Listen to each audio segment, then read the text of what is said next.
क्या रामायण और महाभारत केवल पौराणिक कथाएं हैं? क्या ये बस कहानियां हैं जिन्हें लोगों ने धर्म के नाम पर गढ़ लिया? ये सवाल आज के समय में बहुत लोग पूछते हैं और इसका जवाब जानना भी जरूरी है।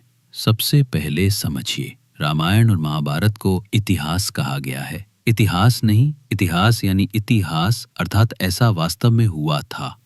रामायण की रचना महर्षि वाल्मीकि ने की थी, जो स्वयं समकालीन थे। महाभारत की रचना महर्षि वेद व्यास ने की और वो स्वयं उस युद्ध के साक्षी थे।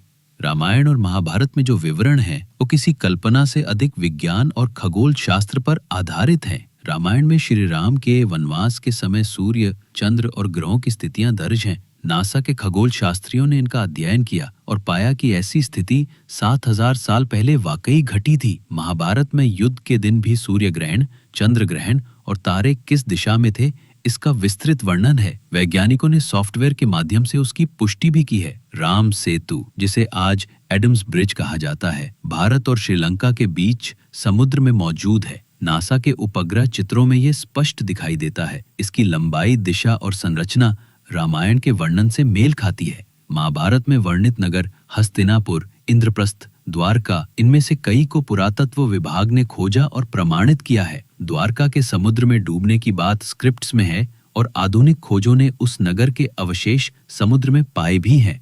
अगर ये सिर्फ कहानियां होती तो इतने हजार वर्षों से लोगों को इनमें से इतना गहरा दर्शन, नीति और प्रेरणा कैसे मिलती? ये केवल युद्ध की कहानियां नहीं हैं, ये मानवता, धर्म और आत्मविकास के सबसे गहन ग्रंथ है। श्री राम का आदर्श, एक पुत्र, एक राजा, एक पति, श्री कृष्ण का मार्गदर्शन, जीवन के हर द्वंद में स्थिर रहने की कला, द्रौपदी की आवाज, अन्याय के खिलाफ उठती नारी की पुकार, अर्जुन का संशय जो आज भी हर इंसान के मन में है। तो सोचिए, क्या कोई सामान्य कल्पना इतनी गहराई दे सकती है?